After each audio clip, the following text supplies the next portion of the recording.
নওগাঁর পোরশায় রহস্যজনকভাবে এক নারী ও এক পুরুষের মৃত্যু হয়েছে।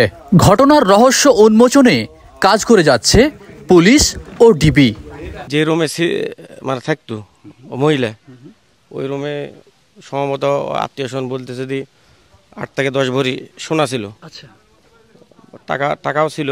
এদের টার্গেট 2-4 লক্ষ টাকা সম্ভবত থাকে সবসময়। আমি ঢুকার পরে ওই রুমটা আমার তছনছ হয়ে আছে, ব্যাংক ব্যালেন্স চেক ফেলা আছে, আবার আসবাবপত্র ছিটানো আছে। এই যে বাড়িটা দেখতে পাচ্ছেন, বাড়ির সামনে লেখা রয়েছে লা ইলাহা ইল্লাল্লাহু মুহাম্মাদুর রাসূলুল্লাহ সাল্লাল্লাহু আলাইহি সাল্লাম। এই বাড়িটির দুজন মানুষ, একজনের বয়স, আগে নাম বলি, একজন রেজিয়া নারী, তার বর্তমান বয়স 55 বছর। আরেকজন তার ভাই মাহমাদুল, তার বয়স প্রায় 60 বছর। এই বাড়িটাতে তারা ভাই বোনই মূলত বসবাস করতেন। কিন্তু কি করে হঠাৎ এমন ঘটনা ঘটল, যে ঘটনায় একটি পরিবারের ভাই বোন দুজনই দুনিয়া থেকে বিদায় হয়ে গেল। ঘটনাটি অত্যন্ত রহস্যজনক।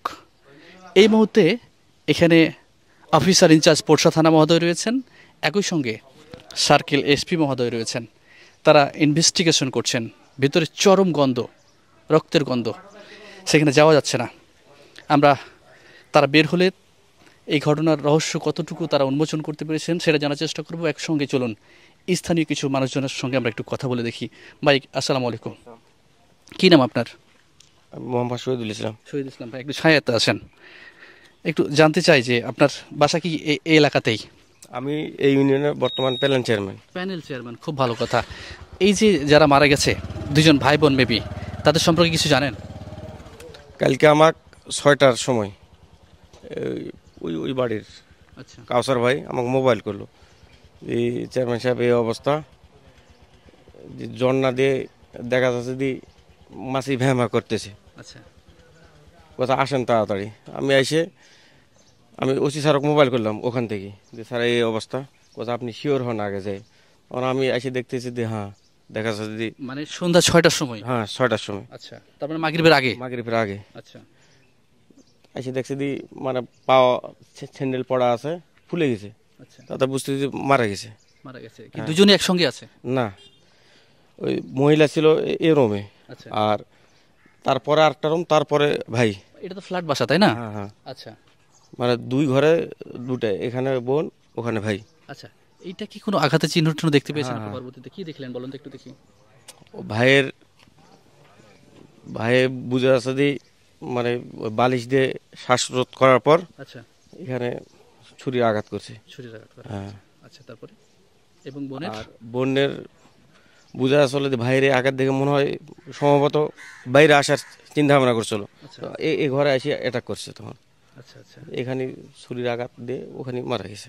তার মানে এটা অত্যন্ত একটা পরিকল্পিত হত্যাকাণ্ড এটা মনে হচ্ছে। কি মনে হচ্ছে আপনার কাছে? একবারই পরিকল্পনাও, একবারই ঠান্ডা মাথার খুনি। যা মানে এই রুমের ছিটকেও রাখা আছে ওই পার, আচ্ছা, আবার বাইরে নতুন তালা মারা আছে। আচ্ছা, একটু দেখাই আপনাকে যে এই বাড়ির এরা দুজনই ভাই বোন, এদের ছেলে মেয়ে কিংবা স্বামী সন্তান কেউ কি নেই আসলে? ওই ওই যেটা ভাই, আচ্ছা, ওনার মেয়ে ছিল, আচ্ছা, আজকে ডিভোর্স হওয়ার কথা ছিল। কার মানে ভাইয়ের মেয়ের? ভাইয়ের মেয়ের। আচ্ছা, তারপরে এই ঘটনা। ওনার শ্বশুরবাড়ি কোথায় ভাইয়ের মেয়ের? মানে গুনপুরে। বোলপুর, এই উপজেলাতেই? না, ওটা ধরে নিয়ামতপুর থানা। আচ্ছা, আচ্ছা, রমজান মাসও তো আর স্ত্রীটা মারা গেছে। আচ্ছা, বোনের কি কেউ নাই? বোনের কেউ নেই, বোনের বাচ্চা কাচ্চা কাছে নেই। 30 বছর আগে বিয়ে হয়েছিল। 30 বছর আগে বিয়ে হয়েছিল, এরপরে তার ভাইয়ের বাসাতে সেই বোনটা থাকতো। জি, তাহলে এই লোকের ছেলে মেয়ে আর কয়জন আছে?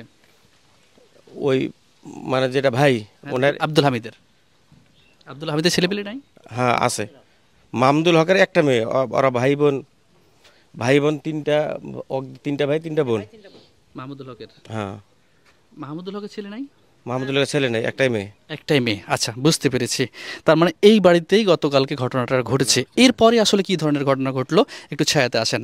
এই যেখানে অনেক মানুষজন আছে, অসংখ্য মানুষজন এখানে আসছে, যেহেতু ঘটনাটি একটি রহস্যজনক ঘটনা। এই ঘটনার আদ্যপান্ত্র আসলে দেশবাসীকে আমরা জানাতে চাই, মানুষ আসলে খুব কাঙ্ক্ষিত হয়ে আছে। এরপরে কি ঘটনাটা ঘটলো? যে যে রুমে মানে থাকতো মহিলা, ওই রুমে সম্ভবত আত্মীয় স্বজন বলতে যদি 8 থেকে 10 ভরি সোনা ছিল, আচ্ছা, টাকাও ছিল। এদের টার্গেট 2-4 লক্ষ টাকা সম্ভবত থাকে সবসময়। আমি ঢুকার পরে ওই রুমটা মানে তছনছ হয়ে আছে, ব্যাংক ব্যালেন্স চেক ফেলা আছে, আবার আসবাবপত্র ছিটানো আছে। তার মানে পোষার বুকে এই পরিবারটা একটা সম্ভ্রান্ত পরিবার, জমি জায়গা আলা মানুষ, তাই না? তাদের অনেক ধন সম্পদ থাকতে পারে, তাদেরকে হত্যাকাণ্ডের পর সে সমস্ত ধন সম্পদগুলো লুট করেছে, বিশেষ করে টাকা পয়সা এবং সোনাদানা গহনাগাটি যেগুলো ছিল। কি মনে করছেন মুরব্বী, পোষার বুকে এরকম একটি ঘটনা?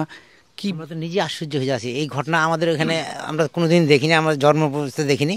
আজকে আমরা এই জিনিস দেখে আমরা মর্মাহত, খুবই মর্মাহত। এখন কে করছে, এখন সেটা আল্লাহ ছাড়া কেউ বলতে পারবে না। এটা আসলে কিভাবে সম্ভব, ধারণা কি করছেন আপনারা? এগুলো কি আসলে কোনো শত্রুতা বশবর্ত হয়ে করতে পারে, কিংবা সত্যতা বলে তো আমার কিছু দেখার নাই আমাদের। চেংড়া তো ভালো, আর সেই তো মনে করেন ধরেন যে প্রতিবন্ধী সিস্টেম, মনে করেন ধরেন যে একটু সিস্টেম, বাড়িতে বাড়ায় না। মনে করেন আপনি ভাই বোনলে বাড়িতে বাসায় থাকে, হয়তো আপনার চিনা পয়সা আছে, ভাই আমাকে না বাজার করে দাও, ওই লোক না বাজার করে দাও, এইভাবে চলাফেরা করতো। তার শত্রু কে আছে এটা আমরা জানি না। খুবই দুঃখজনক। আমরা এখানে পুলিশের সদস্যরা আছে, ডিবি সদস্যরা আছে, সাধারণ মানুষ আছে। কি ভাবছেন আসলে আপনি একজন তরুণ মানুষ হিসেবে? এই মানুষটিকে তো আপনারা দেখেছেন, কি বলবেন তার সম্পর্কে? আসলে সম্পর্কে বলার আছে যে লোকটা অনেক ভালোই ছিল, এবং কি বাসা থেকে ওরকম বের হতো না, নিজেই মানে করে চলতো। এদের শত্রু থাকা পসিবল মানে সম্ভব, বোঝা যায় না। কোনো লোকে ধারণা দিতে পারবে না যে এদের শত্রু থাকার মতন কেউ আছে। এটা এখন মর্মান্তিক একটা ঘটনা ঘটে গেছে। এখন মুরব্বীদের কাছ থেকে জানতে চাই, মুরব্বী এখানকার আর কেউ আছেন? ভাইয়া, একজন আলেম মানুষ বোঝা যাচ্ছে, আসলে কি ভাবছেন এই বিষয়টা নিয়ে? এটা তো একটা আতঙ্কিত, এলাকার মানুষকে তো একটা আতঙ্কিত করছে মনে হচ্ছে। আমি সঠিক বলতে পারছি না। সঠিক বলতে পারছেন? এই লোকটাকে আপনি চিনেন? চিনি, লোক ভালো। এই ঘটনা সম্পর্কে জানেন না, কিন্তু এই যে ঘটনাটা ঘটে গেল, এইটাতে আপনারা এলাকাবাসী কি রকম অনুভব করছেন আসলে? আপনাদের মধ্যেও ভীতির সঞ্চার কাজ করছে কিনা? অবশ্যই।